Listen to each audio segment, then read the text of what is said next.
Hey guys, it's me, Tiffany. Welcome to Midlife Crisis Mondays. Today, I've got a friend over, Chris Bongett. Say hi, Chris. Hi. So, this is the first time that I'm ever meeting Chris in person. This is this has been an online relationship for the last month. Right. I was on Craigslist looking for other Asian people with green hair, and we connected, and now I'm here. What a beautiful story on how this started. Actually, when I started this podcast, I didn't know what I needed. So I had two different people tell me to reach out to you. Pick your two other people? Two people. Tony Grallo from high school and TJ Remick. Right? And so I was kind of skeptical because, that's kind of weird. Like, hi, I need help. And you don't fucking know me. That's a weird thing, right? Right, yeah. It's like awkward for me. And then I was creeping on your Facebook one day and I saw this beautiful masterpiece that you had made. I think it was called Fuck You, Brennan. Oh. Right? Yeah. Oh, man. And as soon as I saw that video, that's immediately when I messaged you. Right. And I was like, hi, you don't know me, but I feel like we could be friends in real life. Sure, yeah. Like the musical talent, but the humor that went along with it.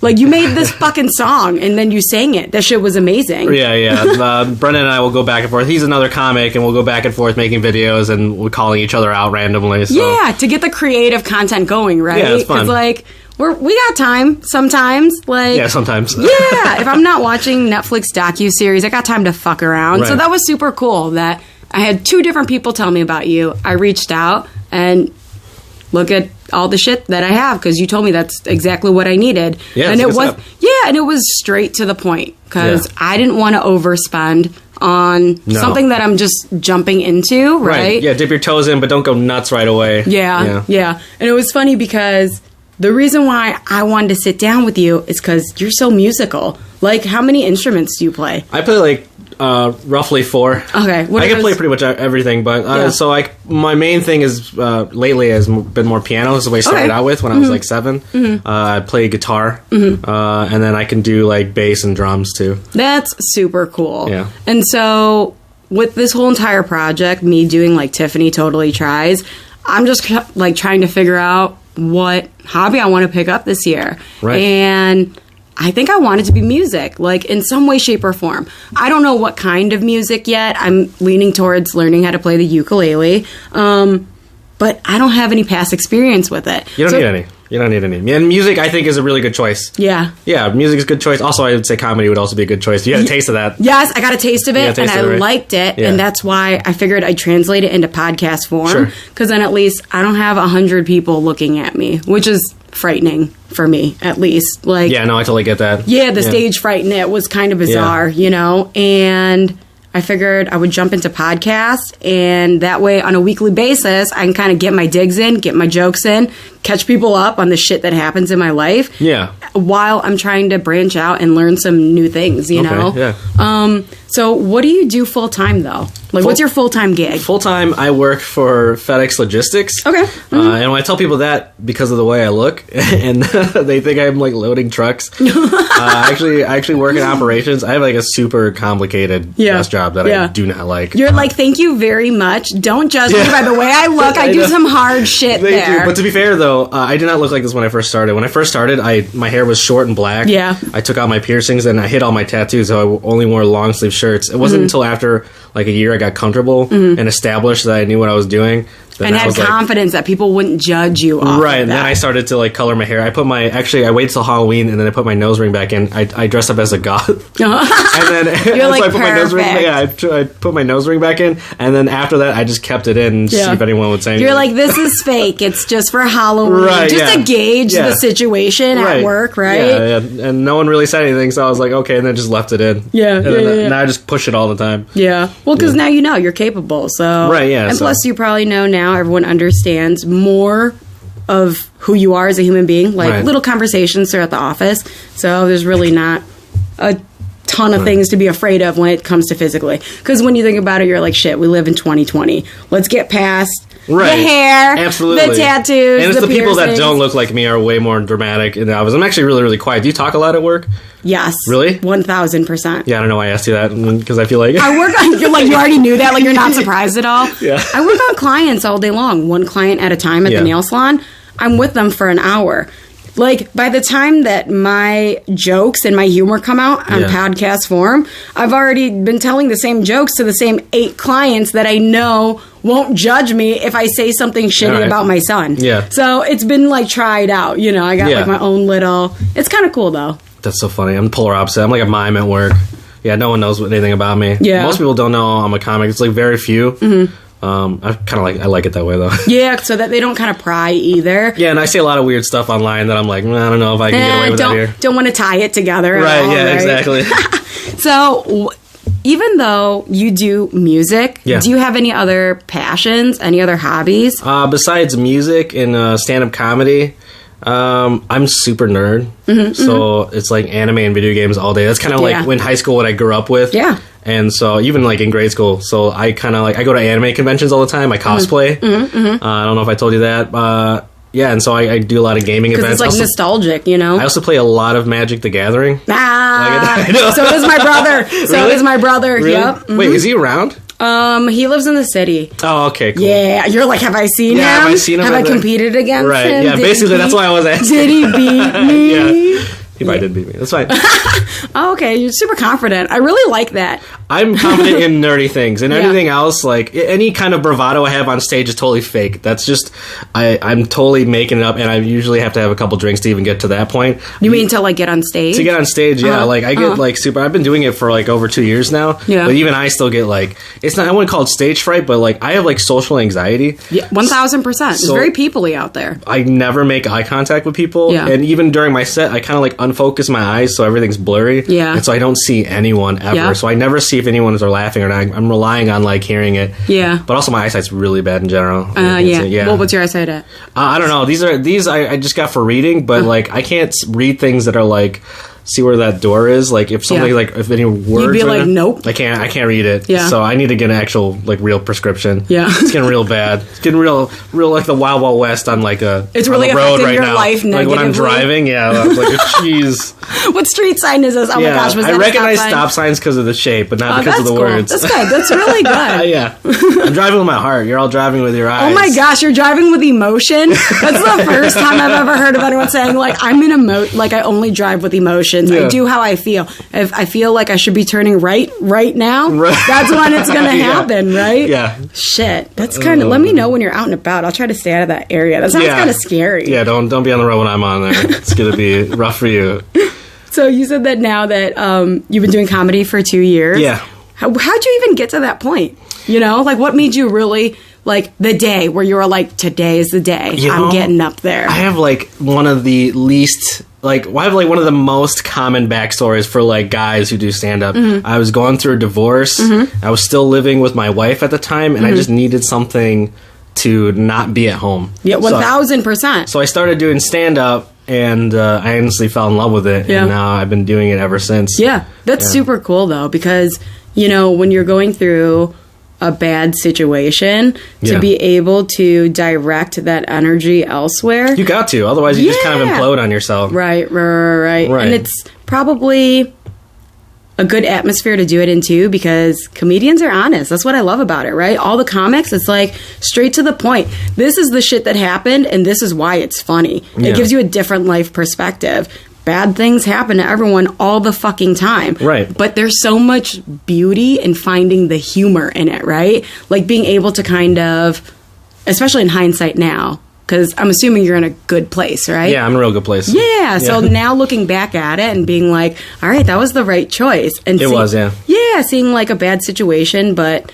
Yeah, I could have gone either way, so I'm glad that I found comedy and then, like, kind of brought myself out of the situation, because now comedy is, like, my whole life. All my friends, mostly, are comedians. Yeah. And I even know you because of comedy. Yep. Which I only did one time, but I kind of feel like... but now you're on my radar. Exactly. So when I message you, you're like, okay, we got a couple friends in common. They're all comics. She's probably safe-ish. They've probably kind of screened her first, right? Yeah. And you're like, oh, okay, she's probably safe. Plus, what's weird is we have mutual friends because we went to high school together. We did. We didn't find that out till, like, later on. It was did more digging. Also, we've got the same birthday. We have the same birthday. It's fucking bizarre. Which is so weird. You know, we got the same birthday as Betty White and Michelle Obama. Really? They only birth legends on that day. Really? Yeah. I didn't know that, actually. No serial killers. I looked it up just to make sure. That I wasn't a serial killer. I was like, let's see who else's birthday. Do you like watch all those crime shows and Of course I do. I mean, there's a time and a place. I should be completely transparent with this. Yeah. There's a time and a place. If I'm in a bad place mentally. Sure. Because I know I'm really good at gauging where I'm at emotionally. That's good. Yeah, it's actually super healthy. Some people lack that. Yes. Right. Mine is actually like really it's like a really sensitive radar too. So even when shit's not going bad, I'm like feeling kind of I'll be like, no, I shouldn't watch that because that'll make me feel bad. You know what I mean? Oh, I totally get that. Yeah, I overshoot as well. You know, but I do watch a lot of them. They're interesting, but I can't always. For the most part, I'm not watching them right when they drop. What I have... Oh, yeah, me either. Yeah, people will tell me, like, did you watch Don't Fuck with Cats? And I'm like, no, I didn't watch that. I was like, already, by the title, no thank you. No thank you, don't fuck with cats. Right. So somebody fucked with a cat. I don't do any kind of, like, I don't like to. Yeah, you know what I mean? there's certain things that I won't watch. Animals? Yeah. Dude, they're, like, the most innocent. People, though, some of them, I'm like, okay. Like, sometimes I'll watch an episode of Snapped, and I'm like, yeah, girl, I get you. What's Snapped? That's, like, where women snap, and somebody gets God. That's where somebody gets God. Wait, why specifically women, though? I don't know. I watched a marathon one day, and it was only women. So, I don't know if because I've seen men snap in person. In real life. Yeah, in real life, yeah. Oh, shoot. But the marathon that I watched happened to be just women. Yeah. So it was kind of funny because I was like, yeah, girl, tell me more. What did he do? Mm-hmm. Oh, and they snap because someone did something bad? Yeah. Okay. Normally it's like someone cheated and then someone put antifreeze inside of someone's Gatorade. That's the synopsis of the show. Yeah. Is that good? It'll kill you. Oh, They're really? poisoning you slowly and they won't notice the difference because of the electrolytes in the Gatorade. You learn something new every day. Let's just say my husband doesn't drink Gatorade anymore. Just in case, you know? Because he knows his wife watches some stuff, you know. That sleep with your eyes open at all times. That's fine. Yeah, we're just precautious people. It's a pretty good way to live. It's fine. So, another thing that we were talking about that I wanted to talk about on this podcast is having Asian parents, right? There's not a ton of Asian, like I don't have a ton of Asian friends that live out here in the suburbs. Most of them live in the city, you know. I don't have like any Asian friends. Well, you got one. Yeah, you now. Yeah, but I just got you. I'm 33. Shit, okay, that's right. You're valid point. Right. But we kind of grew up with like a very... How would I describe this? We had a different cultural experience than most other people. Asian households are vastly different than... You made it sound good, because in my head, the way I wanted to describe it was like fucked up tiger Asian parents, you know? But it is completely culturally different. Right. They tend to... focus more on the negative than the positive. Right. America rewards people for doing well. Asians punish people for doing poorly. Yes, exactly. So that's the main difference. And even in our perspective, it's a little bit different. You're first generation. I'm second generation. So your parents are super off the boat Asian. My grandparents were the ones who were like that. And then my parents were a little like is weird in between. Although I don't really have a good relationship with my dad. I now have a good relationship with my mom. So it's like weird. Yeah. And I'm sure too. Every time now that you see them and you talk to them more, because there's just more of an understanding of each other. Oh yeah, I totally get why my mom did the things that she did when I was younger, and I was like a brat. I was a brat. Yeah, I was a brat. I like the fact that you knew that. Like, you can acknowledge that. You're like, I was an angsty brat. I was an emo kid. Yeah, I was like, I do what I want, Mom. I do what I want. Yeah, but not that tough. I was like, I'll do what I want, Mom. Just like, oh, God, I listen to Linkin Park in my room now. I'm filled with emotions. Don't make me like... Yeah, I had so many emotions. It was the worst. I was, in high school, I was a really good kid. Were you really? Yeah, it was right after high school that I fucked up in every shape and way possible. Yeah. But during high school, I was like, always listened, always, How were your grades? Were they good? Mediocre. Mine were mediocre, too. I mean, my dad's got 5 kids, and... Oh, yeah, really? Yeah. How many siblings do you have? 4? So, yeah, I got 4 siblings. I'm number 4 out of 5.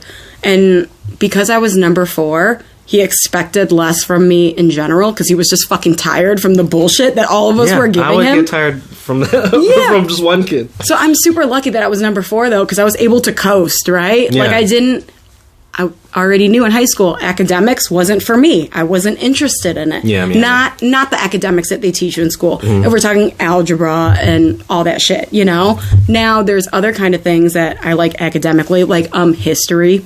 I don't know. I like watching shit up. History? Yeah, it's weird. I didn't pay attention. History, yeah. I didn't pay attention back then, so I'm like, oh, I'm here now. I guess I got time. You know what I mean? Just to learn something new. Did you have an idea of what you wanted to go into when you were in high school? No, not at all. Yeah.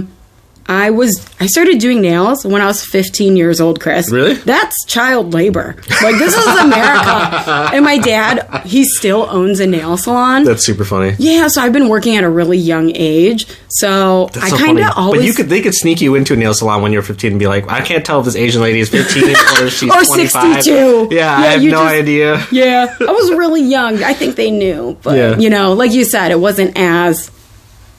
Right.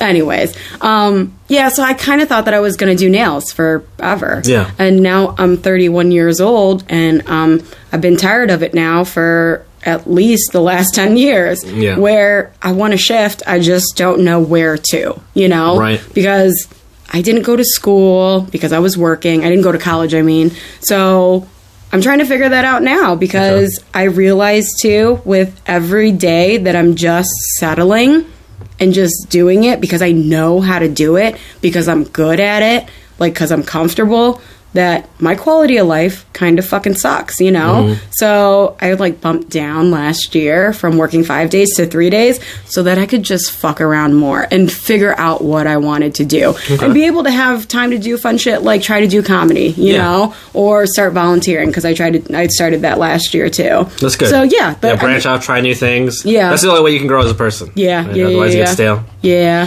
and my dad now is kind of funny about it, because I only work 3 days a week. And since he's fresh off the boat Asian, he's always work, work, work, money, money, money. No free time, I hate that mentality, though. Yeah. And so when I told him I thought he was going to hit me. I'm 31 years old. I thought he was going to hit me when I was going to tell him that I'm bumping down from 5 days to 3 days. Yeah. Because that's really the only thing that he taught me growing up was, bitch, you better work. You better work till you get weak and die. Yeah, I'm still scared my mom's going to hit me. Yeah. Sometimes when she moves too quick, I flinch. Or if they're cooking, because they're always cooking. Yeah. Just, you got to be careful. Right. You can't be within arm's reach. But my dad's super accepting now. He's, a refugee. He's been here for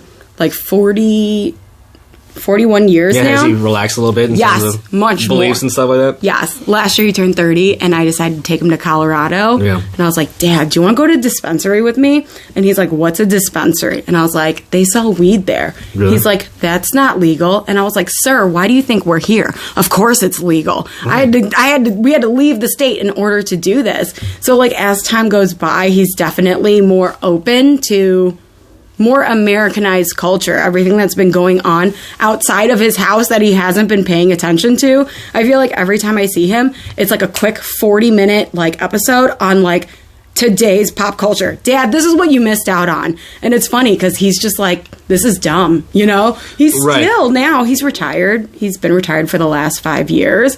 And for fun, he fixes stuff. That's why my house. I like that. Yeah, that's why my house looks the way it does, because he's just doesn't know how to sit still and not be productive. I think you get like that. I think once you work so hard for so long, it's hard to relax. Yeah, I mean, I feel like I've been working hard, and I have no problem relaxing. I'm over relaxing. Yeah, dude, I can't relax. Even my days off, I have dreams about work too. I'm like, oh my god, now I'm spending too much time there. I spend time during the day, and then when I'm sleeping, I'm can't escape from it. Yeah, it drives me nuts. But it's weird. You said your dad has relaxed on stuff as he's gotten older, because I feel like a lot of people believe that once you're old, you kind of get stuck into and you can't change their mind. But even my grandma, she's relaxed a lot too. She used to be just straight up racist. She was straight up racist. No, she's just a tinge less racist. She's actually a lot better. It's crazy how good she is now compared to how she was before. Yeah. Because sometimes when I see older people, I'm like, if you're racist, you're going to be racist forever. You're going to be racist for a long time. Yeah, there's no light at the end of the tunnel for you. It's past that. Yeah, but you can teach an old dog new tricks. Yeah. It's just nice. No, I wouldn't say that for everybody. I've seen some racist old people. I'm like, Jesus. And it's sad, right? Because sometimes I am guilty of it too. I think everyone is. Nobody really wants to talk about it. Right. But there was this, I got to tell you about this because you mentioned your grandma and racism. So when I did that... I always talk about my grandma and racism. Yeah, right back to my point, right? Where I'm like, I'm very captivated now with your grandma and her, like, severe racism. Yeah. So when I did that comedy show and I was writing my bit, there was a part of it where... I actually threw out because I was like, yep, that's too racist. Like, that's too much. Yeah. And what it was. What it was is that I am a super approachable human being. When I'm at Jewel, when I'm at Target, people don't leave me alone. Number one, I'm Asian, right? Number two, is that why the people do that to me? Because I'm Asian? We're the least aggressive. Yeah. You know what I mean? Yeah. Like, we're the most. I get that. Yeah. Yeah. So I thought to myself, I was laughing about it because I'm like, I got these fucking old ladies that are like,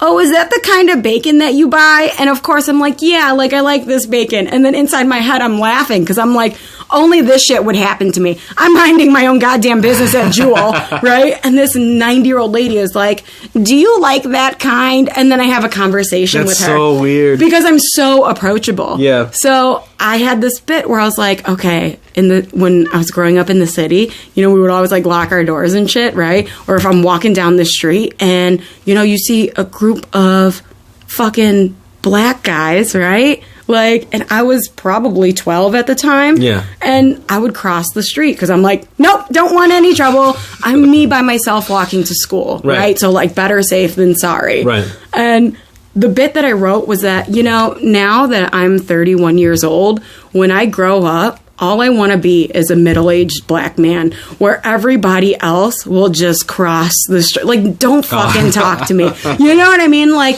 just steer clear of me. I'm minding my own business. So that's why I dyed my hair green. Yeah. Because I was like, I need to be less approachable. Because everything that I was doing out in the outside world was taking so much more time because I'm so approachable. Yeah. So people will stop me and like talk to me, which is that's weird. Plus, you're a lady, so that's guys are weird about that to begin with. Yes, yeah. So that's the second thing that I don't have in my favor now is because if somebody needs help at the grocery store and they can't find an employee, they're like, "Look at that Asian girl over there. She got answers," And I just kind of want to be like dipping in and dipping out, but it was happening so often, and I got to like.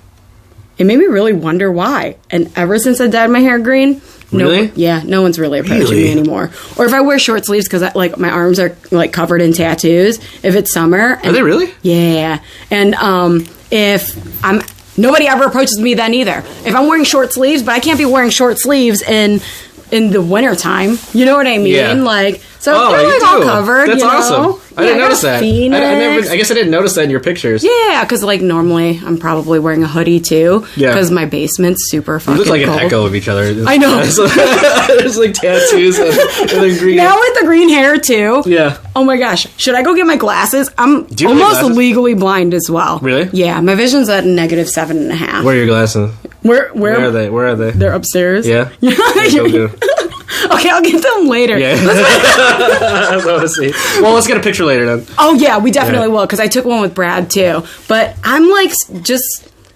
Now that, like, this podcast is starting up, and I'm starting to have a reason to put myself out there and make new friends, because normally I would have never reached out to you. Like, it's when you're a grown-up, you kind of already have your friends, and that's kind of it.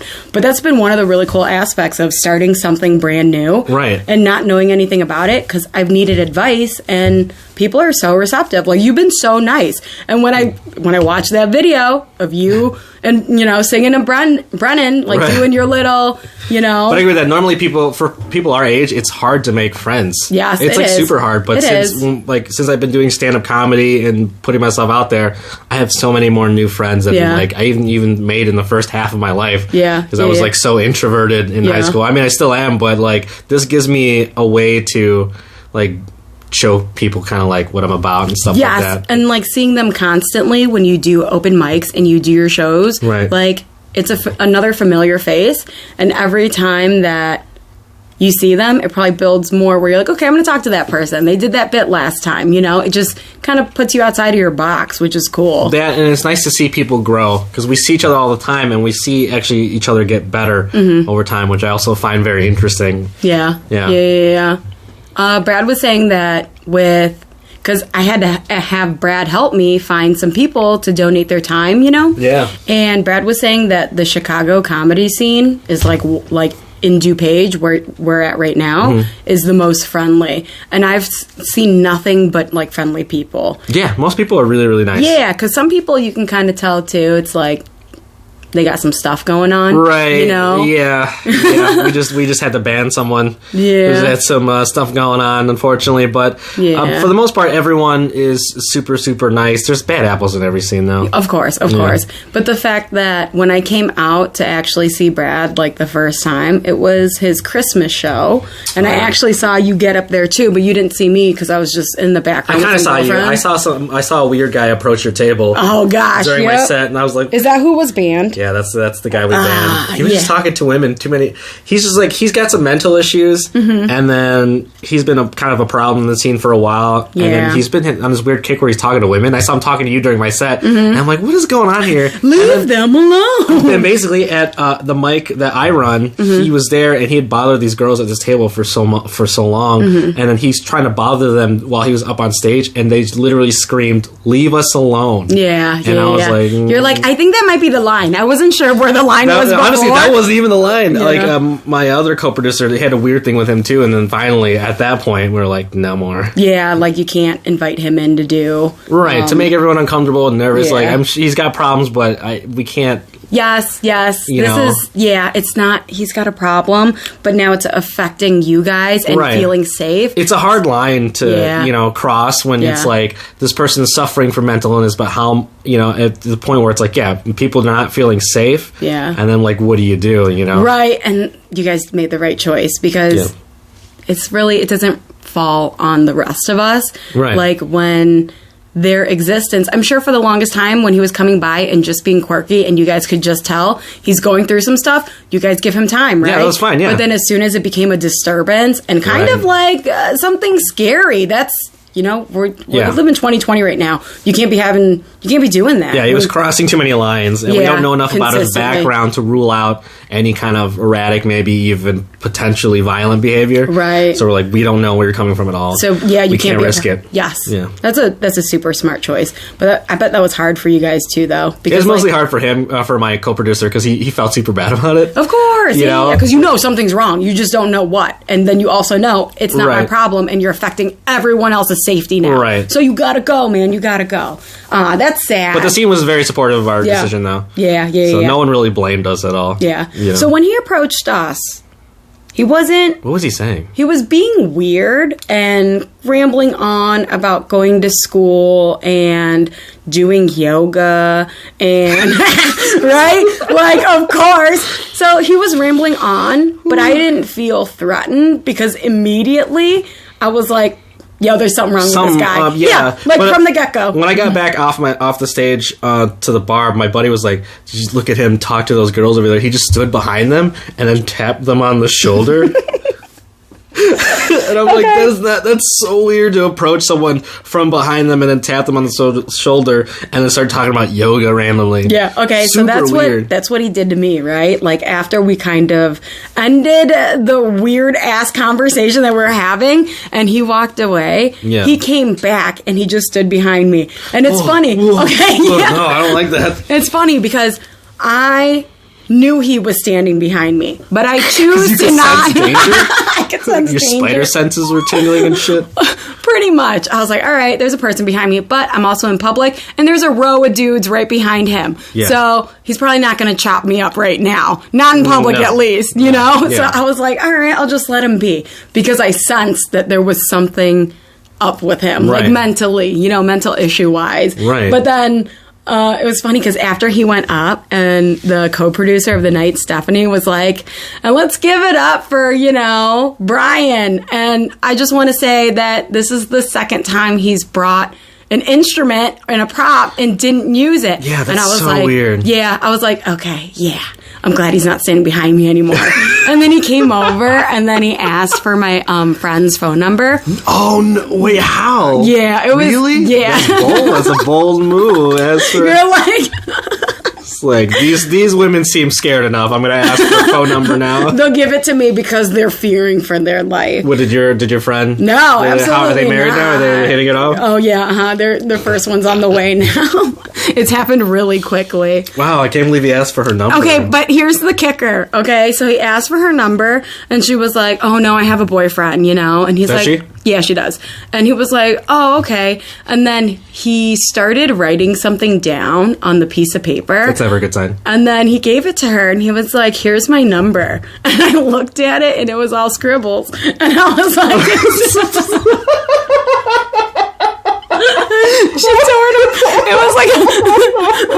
was like a child's, like not even real numbers. Fogged up my glasses.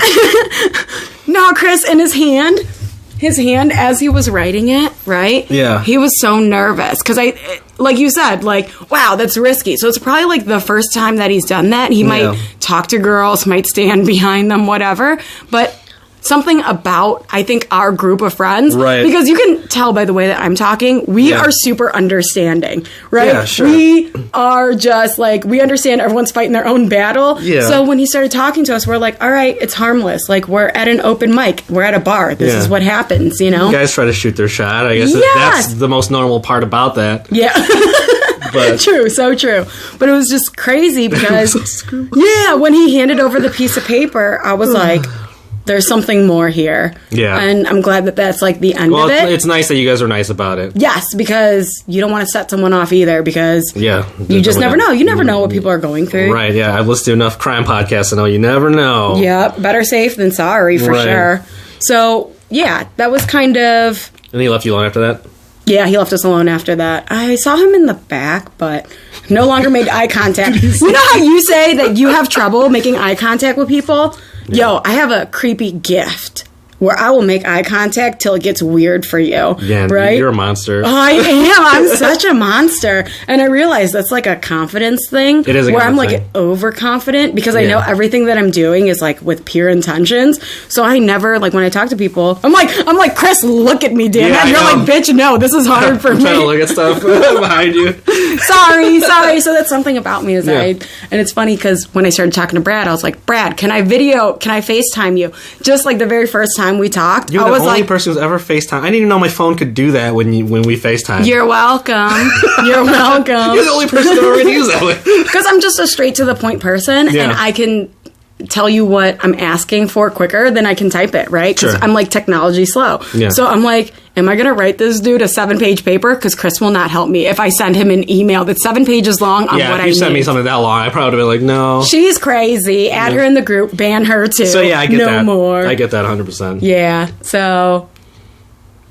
what were we even talking about? God, I love like having these conversations with you guys, like you, Brad, because it always kind of just stems into more things that I didn't think that that it would. We were talking about podcasting in this situation and stuff like that. Oh yeah, so just podcasting. It was like a really long hello. Yeah, it was the first time I talked to you. Yeah, so like now I love this. Like having a co-host because I feel like I get to pick your brain because like you're so good at music. But I think that you said that your true passion is comedy, right? Yeah, it's comedy. Music gives me a lot of anxiety. Really? Like completing projects for people, especially when I'm getting paid for it that much. Mm-hmm. Like the stress of the deadline, and then also having I have to put something out good. Yeah. Again, I prefer to do music just for myself. Yes. For fun. Yeah, like for the fun. Song that the song that I saw that made me reach out to you. Right. Like funny, comical things like fun that. Stuff. I like to do fun stuff. Yeah, to do more like corporate stuff, like I'm always like nervous because I never know what a client really wants and stuff like that. Yes, and you don't there's that feel of failure. Like, is it good enough? Are they going to break me apart? It also depends on the client's level of understanding of how music works. Yes. The last project I had to do, they asked me to learn, they're like, just do some jazz right there. I was like, what do you mean just do some jazz? Like, now, okay, I will, but that means I have to now learn jazz. I didn't just know jazz. Right. Yeah, so like weird stuff like that, I have to like learn genres, and I always have to do like a bunch of research and how how to play jazz or like funk or something weird I've never played before. Right. Like, you're like, there's so much more to it than just that word that you're throwing at me. You can't just do trigonometry. You know, just no, just do it. Yeah. Just do it. I'm not going to give you any help, but just solve this. Just do it. We need some right there. I'm like, oh god, okay. Yeah, that was kind of cool when you told me that. Like, as much as you love music, that your true passion is more of comedy. It's more comedy. Yeah, because we all kind of have this thing where we do our full-time job and sometimes we have a side hustle. You're really good at music. Yeah. And it's just funny that you're like, that's not enough. Just because I'm good at it doesn't mean that it's enough. You needed more like fulfillment, right? More creative reign. And because you're doing side hustles for other people, you probably felt kind of hindered that way too. Yeah. Like when someone comes to you and they're like, jazz me up. Yeah. You know? Balancing all that stuff is hard too with like, because I want to do more comedy and music cuts into that. Yes. So when I have big projects, I can't go out as much. And do your comedy and your open mics and your shows. Yeah. Right.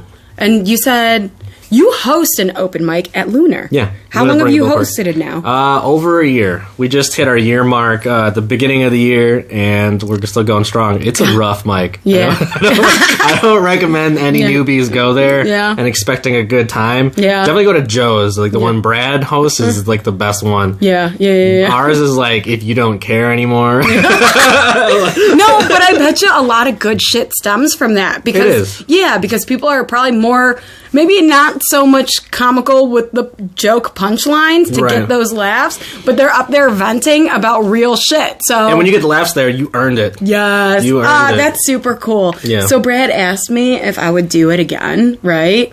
Like doing comedy. I would. Do it again. I would. And now that I know that I can, there's really nothing stopping me. There's no Asian people in the scene. Right? I'm like the only one, and I barely count. I barely count. Yeah. How? How do you barely count? I don't really. I like as far as like my Asian identity. I don't really do Asian jokes at all. I don't like. Most of my friends are white. You know? Yeah. So my content for my bit originally was just shitting on my dad, right? That's like all my jokes. Yes, and I was like, and the way that I was brought up, and then I thought to myself, "Whoa, too aggressive, bitch, for your first like bit ever." You don't want your dad to never show up ever again. Yeah. So then I toned it down. I got rid of all of it because I didn't want to break him. Because actually, you know how I don't know how you are with your parents, but can your mom look at you and you're like, shit, mom, I'm sorry, fuck. Like, you get scared still, right? Like, don't. Yeah, I still get scared. My mom kind of like got a ghetto cadence too, because she grew up like in Chicago. Yes, you need that. Yeah, so, and I don't talk to my dad at all. He's like a super right-wing Republican cop. So we've never gotten along. Is he Filipino too? Yeah, he's Filipino. Okay, got it. Yeah, he's voted for Trump, all that biz. Like, him and I, we haven't spoken in like over like 3 years or something like that. Yeah. Which is fine. I think if you can't. See, I hate the kind of pressure people put on people to spend time with their family. Yeah. When your family is just composed of people. Yeah. Essentially. You're like, what if they suck? I don't want exactly. to. What if those people suck? I don't want to hang out with someone just because it's mandatory. Right. You know? Just because he made me. But like you said, like if you don't believe in the person that he is, that he's not a great person, you're like, that's okay. I don't need to waste my time there. I think it's okay if you don't click with the person to cut ties with that person. And I don't think it's like weird at all. You know? No, I get that, because when you find your significant other, your soulmate too, like left to your own resources to find that person, you know, that you're going to spend the rest of your life with, that you're going to make a family with. So I agree with that, because when I was getting clean, there were a lot of parties that I didn't go to because like, I don't need your fucking negativity, bitch. Yeah. Like, tell me something I don't know. Like, you breaking me down and telling me that I'm a failure because I shit away 6 years of my life from being a drug addict, that's not conducive to me trying to do better. So, like, I don't want to hear it. You know what I mean? You don't want to be around those people. Yes. That's a very high school mentality, too. Yes. And that's, unfortunately, how a lot of tiger parents are. They think what they think is right, and there's no other way to do it, right? So I don't want to hang out with those people for the longest time because I'm trying to do better, and all you guys ever do is pick my shit apart. So and that's not conducive to growth. Yes, I don't feel like I need to be a part of it, you know? So now, though, me and my dad are super close. Good. But there was quite a few really dark years there where I didn't think that we would ever mend that relationship.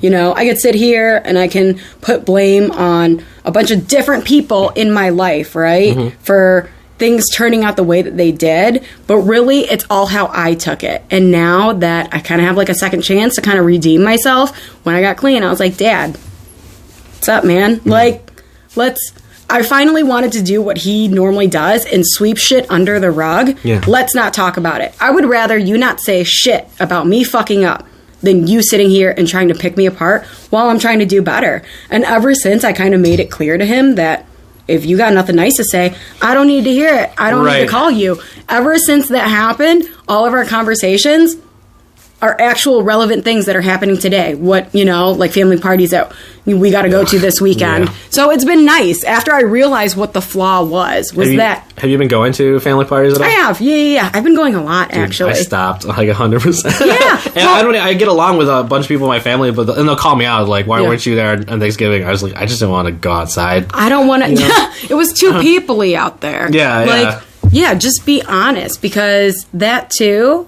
I tell people all the time, I had a bad day. A lot of people they won't say that, right? They'll make something up like, shit, I forgot I have to go run this errand. But I'll just tell people straight and forward, I had a bad day. I didn't want to see, like, whichever auntie it was that was there. Because last time I saw her, all she did was try to shit on my entire life. So I was like, hard pass. You know what I mean? Like, I think that it's super cool that you know that. I think that it's completely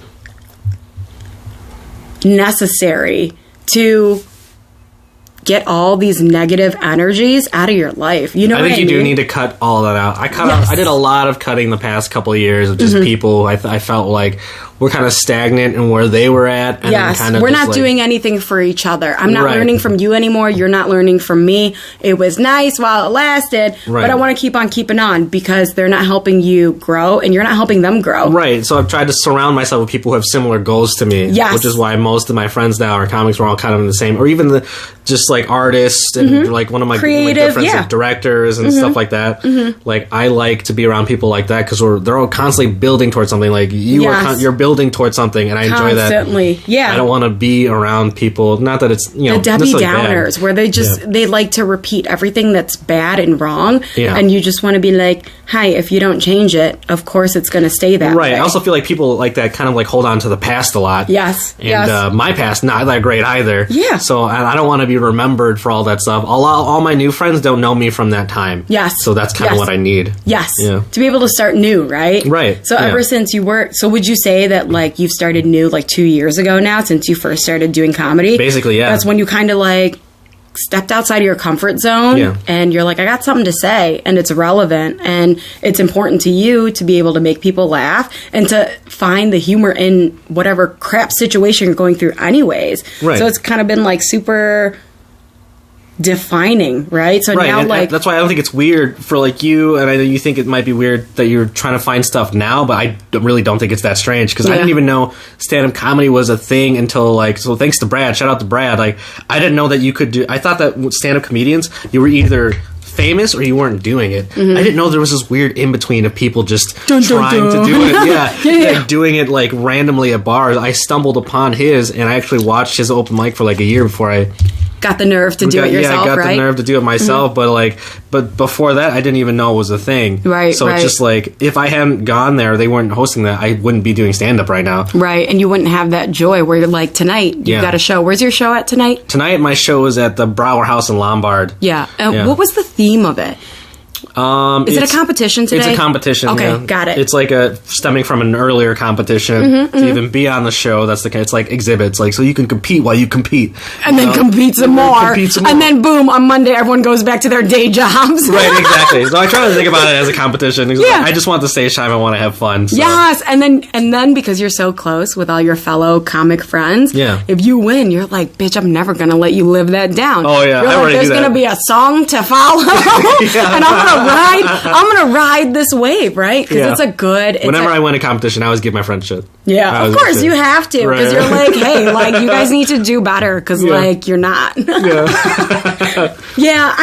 I really wanted to come out tonight to show my support. I'm going to have... you got those weird Chinese kung fu Yeah, opera. I'm going to see Shen Yun tonight, and I'm excited. So crazy. I do want to see that. Chinese acrobatics, right? I think it's like a 2-hour show. It's like Cirque du Soleil, but with coronavirus. Right? Okay, yeah. Do you ever feel like weird about liking Asian stuff? What do you mean? Like, sometimes I feel like if I like Asian things, people were expecting, you know what I'm saying? So I'll avoid it at halftime, or if I like something Asian, I just won't talk about it. Yeah, like, I really love kung fu movies, and I don't like. You're like, I can't talk about it because people will be like, I knew it. Right, you exactly. would like it, and you're just like, fuck you. It's good shit. It's you know? good. Yeah. Okay, so I do feel weird sometimes about certain things. Like when I did my comedy, somebody's like, you could be the next Ali Wong, right? And I was like. I was like, is it only because she's Asian? Like, is that the old, there's like other female comics? Exactly. Like, where does my humor go? Is that the like? You think I'm going to be talking about my kids the entire time? Like, no. I want to do comedy because I want to fucking forget I got a kid. You know what I mean? So, and that's all that her comedy really is, right? Really? Yeah. I mean. I went and saw her 2 times, bro. First and second. Really? Like, both specials that you've seen, I saw in person. Because I was like, I gotta support her, right? Because she's Asian. Right. I gotta come up, you know? And then as soon as someone said that I could be the next Ali Wong, I was like, no, bitch, I want to be my own person. Right. Like, God damn it, why'd you say that? Because now I'm a little bit offended. Where I think to myself, is it literally because our faces are similar? That's like it is. I know. This and that. That's probably what it is. All the comics they could have picked, they picked Ali Wong. Listen, if I had to pick an Asian one, Awkwafina is where it's at. I do like her. Asian Ellen DeGeneres. Yeah. So I decided, when Crazy Rich Asians came out, I was like, okay, I gotta see it, right? Asians don't have a ton of movies where the entire cast is based off of fucking just Asians. Yeah, so I didn't see it. Yeah, you did or did not? I did not see it. I mean, it's pretty funny. Like, it made me cry at the end. That shit was unsuspecting. I don't know if you could tell from just our short conversation today. Yeah. But I don't have a lot of feelings anymore, right? Like, I've lived a really hard life. Sure. So at the end of it, I cried and I was like, oh, snap. Like, I gotta, like, that actually... I was like, this was a well-written movie as an firstborn generation, like, born here. Yeah. Very accurate. Very accurate. So I really did enjoy it. But Awkwafina's in there. And I had seen some of her earlier stuff, and I'm like, this bitch is random. I love it. I love it so much. But she's in it, you said, right? She's what? She's in that movie? Yeah, she is. Okay. She plays like kind of a secondary role. You see her quite often in the movie. Is she a funny role or? Yeah, definitely funny role. So she calls herself Asian Ellen DeGeneres in it because she's always just laughing and like finding the like fun shit and dumb things, you know? Which I feel like I'm very hurt that somebody said that I could be the new Ali Wong when really I'm trying to go for Awkwafina. You know what I mean? Like really random, really just immature, like an immature random humor, you know? She's got a new show out too that I the Nora. And did you read any of the reviews? No, what did they say? What did they say? A lot of Caucasian people not feeling it, not digging it. What do you mean? I didn't watch it yet, but I saw the trailer for it, and then everybody on there was like, "This chick isn't funny." Like a lot really? of people. Oh, well, I'll check it out. Like now, I'm even more interested. Yeah, like, now I want to see. And how they perceive it because I didn't even watch it yet. I only watched the trailer. Yeah, and it didn't seem like people were impressed at all. But I kind of like what she stands for. You know, just like being different in general. Yeah, I'm sure that if she was sitting, boom, right here with us, she'd be like, yeah, did your guys' parents suck too? All right, cool, mine too. You know what I mean? Like we all kind of stem from the same thing. But what's different about us is going the creative route because a lot of my cousins, they're like dead set, right, on their path. Yeah. They won't veer off of it to find fulfillment, joy, whatever, because they just know I'm good at it and I've invested this much time into school, so they just keep on keeping on. But like, it's kind of cool meeting other people of Asian culture that are willing to go against the stigma, right, that our parents believe that things should be so straight and narrow and money-based only. When really, we're just trying to have a good time in the dumb shit that we have to do anyways, you know? So it's just a cool outlook. Yeah. It's different. Definitely come back to comedy.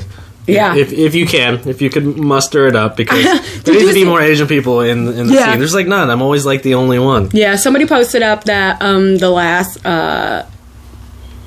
host that they let up, like left after That's the guy we're talking about. Aw, man. That's the same you guy. guys, if you guys gave him a shot, We gave him so many chances. then y'all need to give me a shot. You can give it a shot. Yeah, But I think that'd be do a fun. couple more times, and they absolutely And will. then host it, yeah. Yeah. I'm comfortable with that because I'm just not embarrassed of who I am anymore. I'm just like out here fucking doing whatever, you know? Yeah. And I'll definitely be there. If the night you get to host, I'll be there.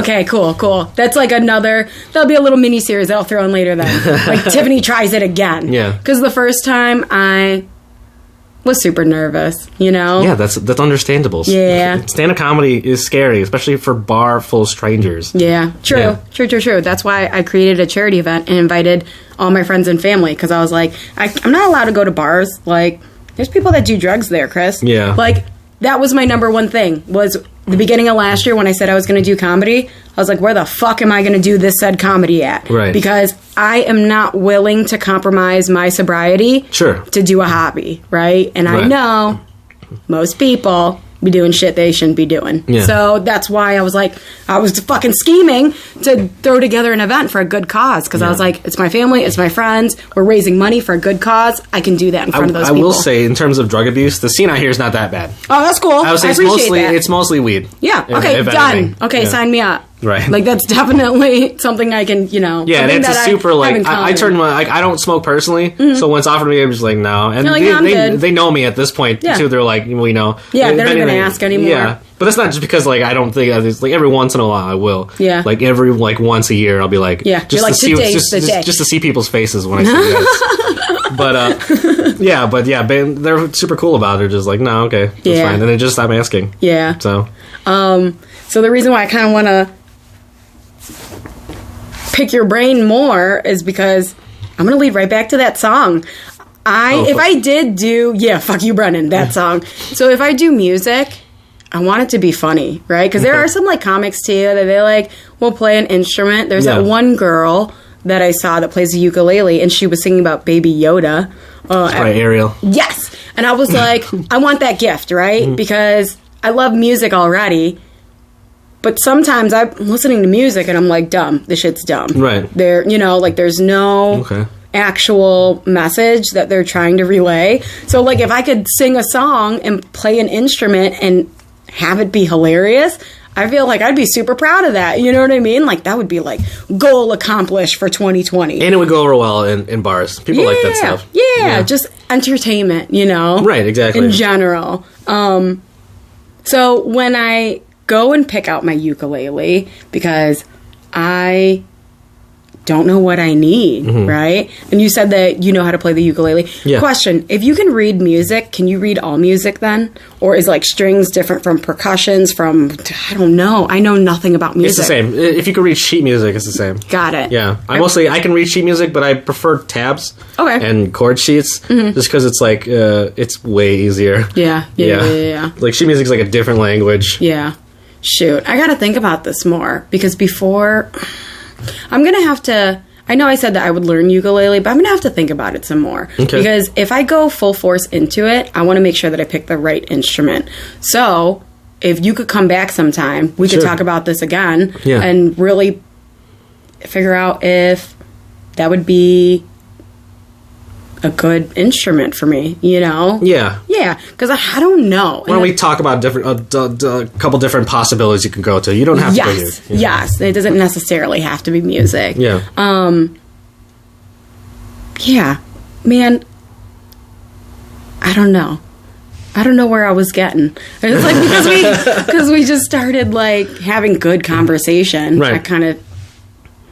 Yeah, but I wouldn't say, I'm not saying that music isn't a good avenue. I'm saying you could also go guitar. Yeah. I would probably stay away from piano. Yeah. Piano's rough. I figured whatever instrument it is that I pick, though, it'll be fairly easy for me because I can touch base back to YouTube. If I'm having a hard time, let's say I don't have you, I don't have my neighbor who teaches the ukulele, I don't have anyone else that's musical around me, that I could just hop online and, if I have free time, kind of figure out how to read music, how to, Right. Yeah, that'll be a good... That's what the internet's known for. I just hate that we kind of, like, steered off from that a lot. Yeah, But I feel like with music, it's cool because I know that there will always be an outlet for me to learn how to do music, right? Whichever form it is that I and YouTube's great for that. I learned jazz from YouTube. Yeah. That's how when I had to learn jazz, I went to for YouTube. That one job. Yeah, I was just like looking at YouTube videos and like practicing it on my own time. But yeah, YouTube's great. I learned how to tie a tie from YouTube. These are like very important things. Are there any other like projects that you're working on right now? Yeah, I got there's this one. I just did the first show, the Comfortably Chaotic comedy cabaret. That's produced by Skits M. Jones, a super really funny person, and they put on a great show. It's like a variety show with like a cabaret. There was like what's that dancing that's not like stripping? What is it called again? The fuck? It's like you kind of strip, but you're not completely naked. What is it called?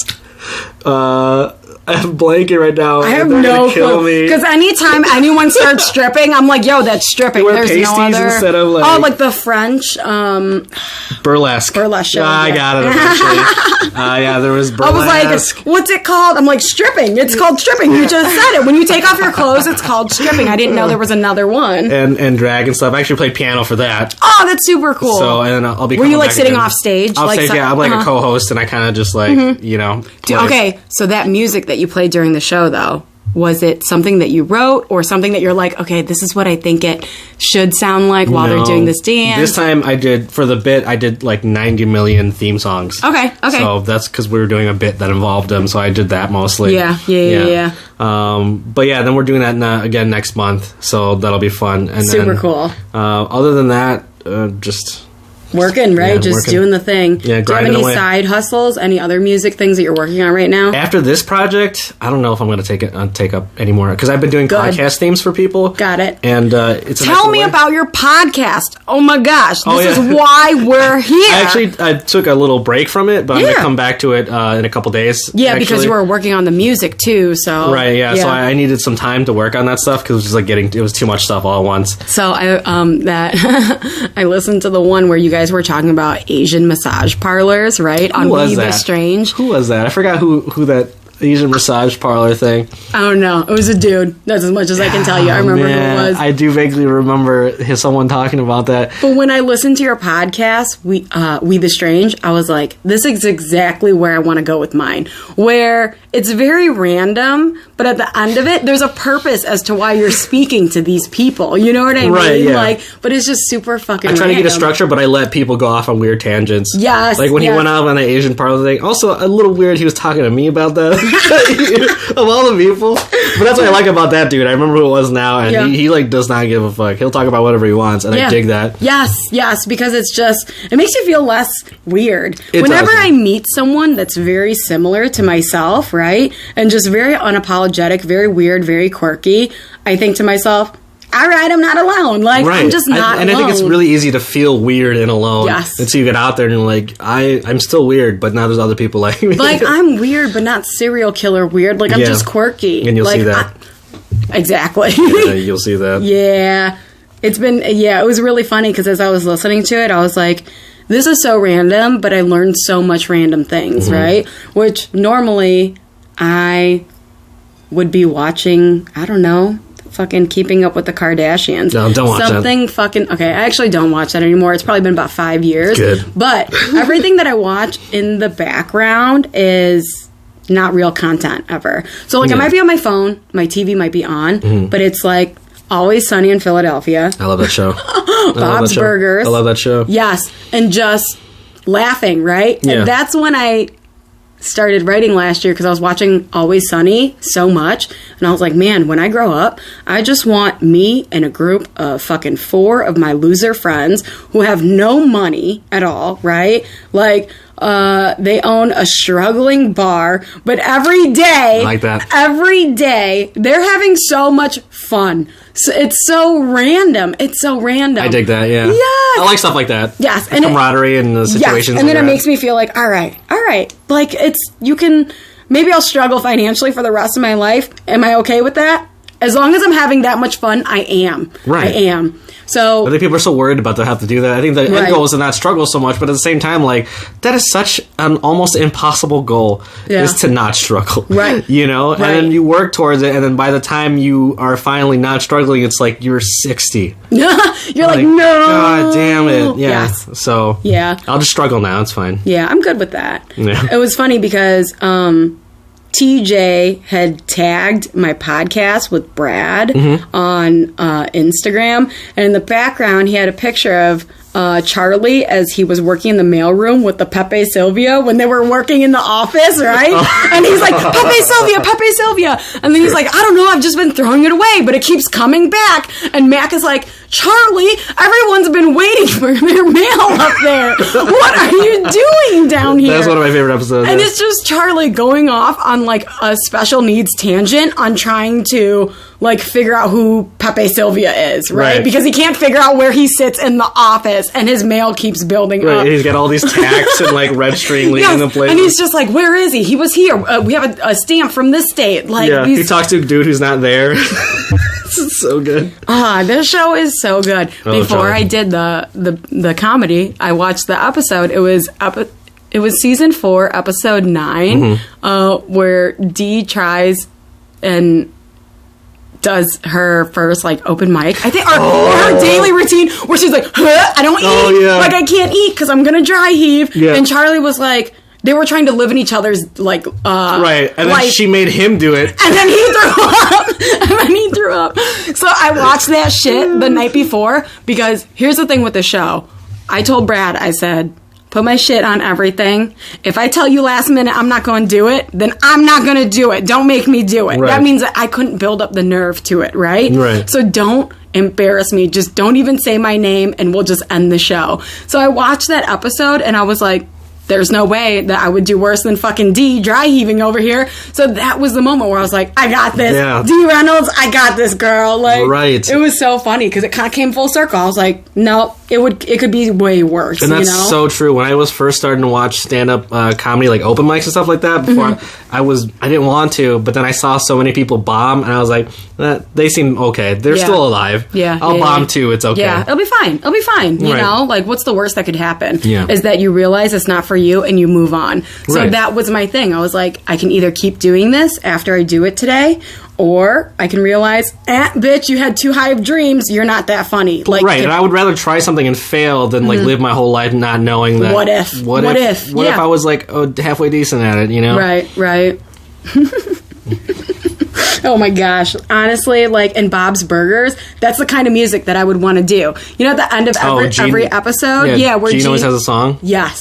Like, that shit's beautiful, right? And it's always just...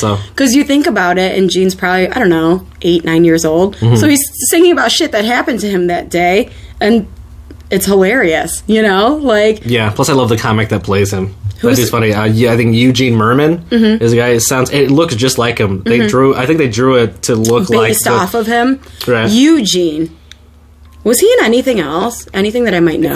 Man, I can't remember. He's been in stuff before. Yeah. I'll look it up. I feel like I might know who you're talking about now that you said that Gene... You probably do. His character was like created like cartoon-wise based off of the actual... He's a comedian, though? Yeah, he's a comedian. Yeah.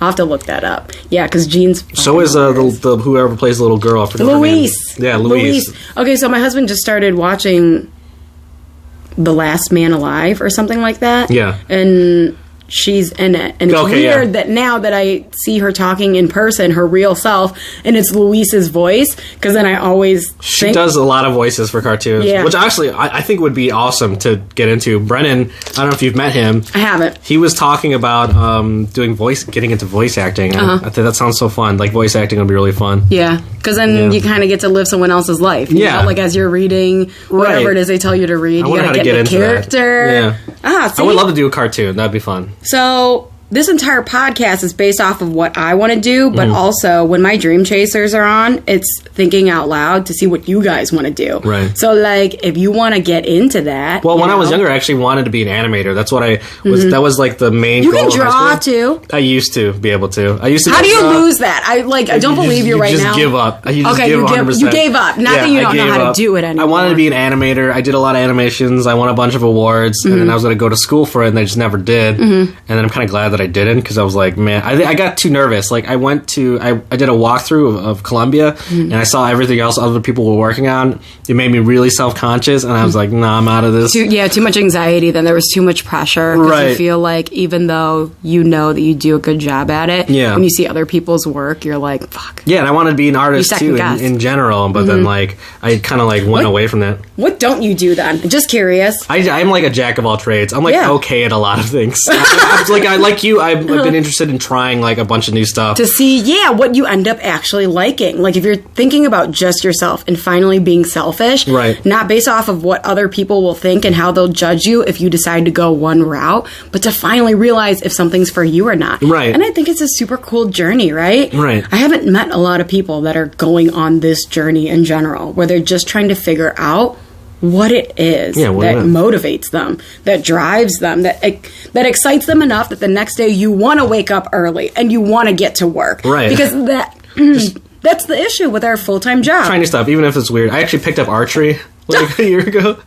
So it's like weird stuff like that. Yeah. Although TJ's talked me out of getting a unicycle, because that was like why, TJ? That was on one of my plans. You know, he was right. Yeah. He was right. Is it dangerous?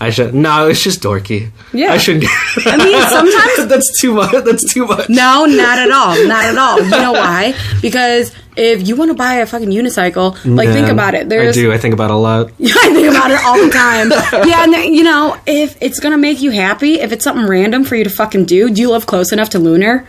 I do. I could unicycle. Oh, no. No. Now it's practical. Now I added it into your life where you're like, it makes sense. I finally gotten over it.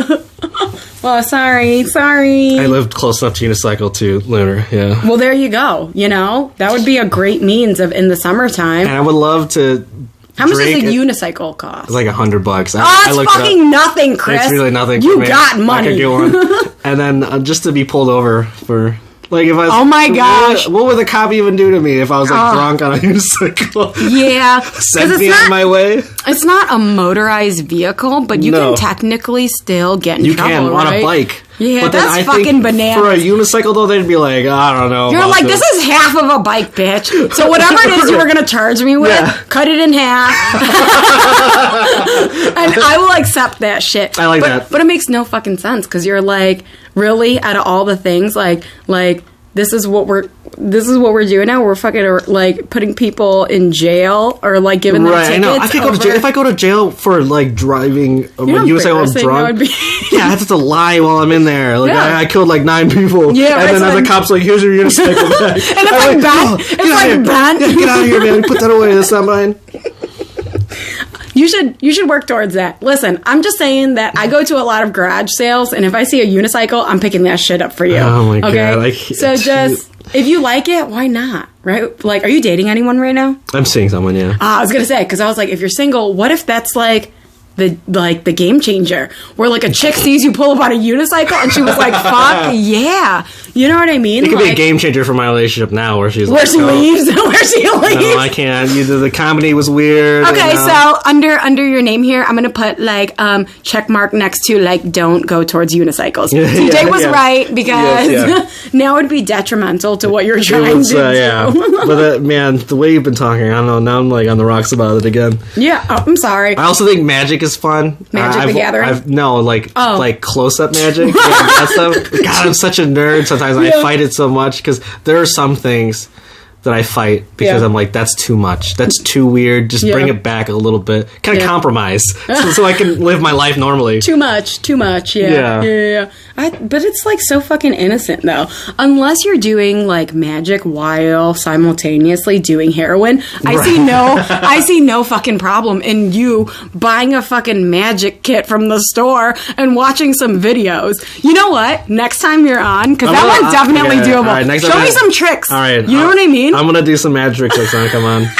So I'm gonna hate myself later. No, because it's random, but then again, you're like, all right, it's kind of cool. It's something that intrigues you. Right. I was reading this article last year where it said, like, anything that bores you, stop exerting effort into. Because the fact that you're bored to begin with means you're not fucking interested. So your strongest characteristics is not going to come out of whatever bores you, right? So you're kind of just essentially wasting time, right? When it comes to hobbies. I can't pay attention to anything I'm bored with. Yeah. So, like, if magic, something so simple as that. This is how I pick my new hobbies, by the way. Just thinking out loud, just like we just did here.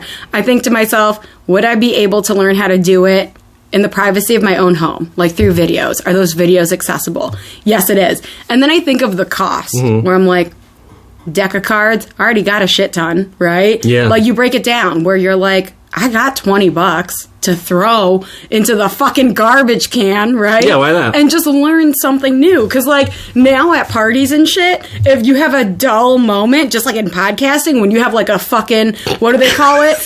A dead... It's like, I don't know, like dead time or something like that? Yeah, dead air. Yeah, that's what they call it. Dead air. And then you're like...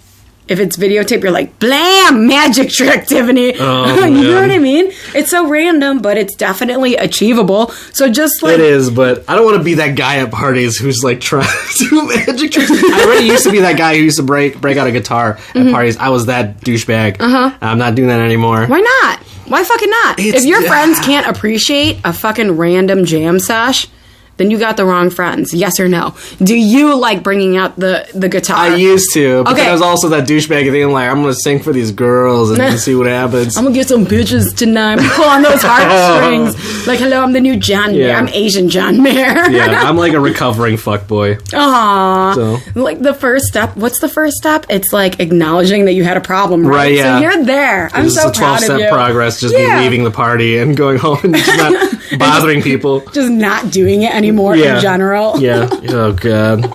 Listen, but I understand if you don't enjoy pulling out the guitar anymore. That's fine then, you know? Yeah. But every random thing that I like to do, I really realized last year when I turned 30, I was like, if I fucking bust out my recorder and play My Heart Will Go On. That's different. If y'all can't That's amazing. If y'all can't appreciate it, then we are not meant to be friends. That's I'm so just, good. you know, because I am who I am. I do random things. Like, everyone else is just watching TV. And I'm like scouring the internet for random things that I can do for free on ways to entertain myself. So if I accidentally pick up a valuable gift along the way, I'm going to entertain my friends with it because they know how fucking random I am, you know? And I'm going to tell you right now, like, if I saw you at open mic and you pulled out a recorder, I would lose my shit. You'd be like... Also, I think it's like ridiculous. Recorder of all the instruments. Yeah, like the thing that they give you in like grade school. Stop shitting on it, okay? I need you to stop shitting on the recorder. It's so weird. Stop shitting on my recorder. The only time I see them. Do you still have it? Yeah, it's right here. Really? Yeah. Let me see that. Why do you have it in reach? Why is that in reach? Because sometimes some people have like weapons just in case. Sometimes I gotta freshen up, you know, the one song that I learned. Right. So last year, I have girls' nights over at my house because, you know, I have the projector there. Yeah. So I was like, bitches, let's watch Titanic, right? Because I haven't seen it in forever. So then everyone agreed. There was 7 girls. I went and bought 7 recorders. And before we started the movie, I was like, you guys, we got 15 minutes to learn this song. And boom, by the end of the 15 minutes, we were all playing on our fucking recorders. It was the best fucking $20 I ever spent. I bought 7 recorders, and I was like, worth it. One of the best days of my life. I'm getting one now. That's amazing. Actually, they have them at the dollar store. You know how mad I was? I went on the internet, and I paid $3 for it, which I was like, reasonable. I got $3. Yeah. I went to the dollar store, and they had them. I was like, fuck, I could have saved $2. Yeah. Like, but it wasn't lime green. So, maybe is that one of your favorite colors? Yeah, green's my favorite color. Really? Yeah. Growing up, it was always green. Never super girly girl colors. Were you a tomboy growing up? Yeah, definitely. Yeah. I'm still a tomboy right now. Like, and it's super fun, though, because I'm just... When I was younger, they're like, wear a dress, you know? Yeah. Wear a dress. And I'm like, I don't want to wear a dress. Like, I want to go play with the boys, you know? Yeah. I want to fucking go adventure. So I'm still very much so that way. Yeah. Actually, I'm constantly getting tricked into doing new things, which I love because it helps me be better. That sounded scary. I'm not a physically active person at all. No? At all. 0. I hate it. Mm-hmm. Everything makes me breathe heavy. I'm very out of shape. My body is already fucking, like, has disintegrated during my dark years. So no 5Ks for you? Funny story, though, even though I hate physical activity, my sister constantly is like, hey, do you want to do something? Like, do you want to do the Spartan race? So I did the Spartan race. Did you? Oh, I want to do that. Okay, I'm not a cardio kind of girl, but I'm super strong, and it's a lot of, like, upper body strength, so, like, fucking crushed it, right? So that I was okay with. I did the hot chocolate with her. I was doing Snapchats the entire time with my inhaler, right? You have an inhaler? I have an inhaler. And you're smoking? Listen, I didn't have you come here to judge me, okay? No, but what I'm getting to is March 8th, my sister was like, do you want to do the stair climb with me? What's that? For the American Lung Association. What's the stair climb? Climb some fucking stairs. Where, for charity. So it's at the Presidential Towers downtown. Oh, shit. So it's like a super high building? Yeah. I mean, there's 4 buildings. You can choose to do all 4. Let's see where I get. Normally, whenever you finish any of these races, the only reason why I ever finish any of the races that I do is because I know, bitch, I get a t-shirt and a medal. And I'm going to take a picture. I'm post it up on Facebook. I want credit. I showed up. Like, I did it. Yeah, I did it, you know? And for the stair climb, I am a smoker, but I'm ready to quit smoking cigarettes. Really, are you? Yes, I am. It's super rough because cigarettes were my best friend when I was a junkie. Yeah. Like, that is whenever... Cigarettes have been the only consistent thing in my life. So when I got clean, I was like, I can't let it go. It's my best friend. We've spent so much time together. Yeah. You know, like every minute that I had, every panic, I was smoking a cigarette. Plus you're smoking menthol. Oh, it's rough. It's rough, right? It's so rough. But I'm finally ready. And it's more than just for myself now. Yeah. It's for my son. You know what I mean? Yeah. I was at Disney World, He's got to quit smoking too. Yeah, we're going to do it together. I was at Disney World and we're having a blast. And then I'm like a fiend. Yeah. And Disney World only got 2 fucking smoking sections. Really? Yes. That's horrible. Now they have none, Chris. What? Last year when I went, they had 2. Now they have none. Why? I get it, because it's like bad and stuff. Whatever. And I love fucking Disney World. If I'm around kids, I'm going to want to smoke. Right? Well, like, that's why, especially when I got clean and then I almost instantaneously got pregnant during sobriety. Think about it. I've only been clean for 7 years now. My kid's turning 6. 7 years is a long time, though. It is a long time. That's an insanely long time. It is a long time, but my kid is turning 6 in 3 months. So, like, I got clean and then I was just, like, doing it. You know what I mean? And then I had too much fun and then I got pregnant. And I was like, fuck. Right. Fuck. So that was kind of like, you know, I had to shift like where I was going. I was like, shit, now I got debt and I have to raise a kid. Right. That's why I'm even more proud of myself because I'm like, it was hard, yeah. Yes, especially adding a kid into the mix. Mm-hmm. It's the best thing that ever happened to me. But now I'm like, done with the cigarettes. I told her I would do the race. It's March 8th. So I'm going to stop smoking cigarettes on March 8th. I'm already very nervous. You're going to do the race, but you're going to smoke up into the way you're doing the race. Yeah, and then I'm going to have my...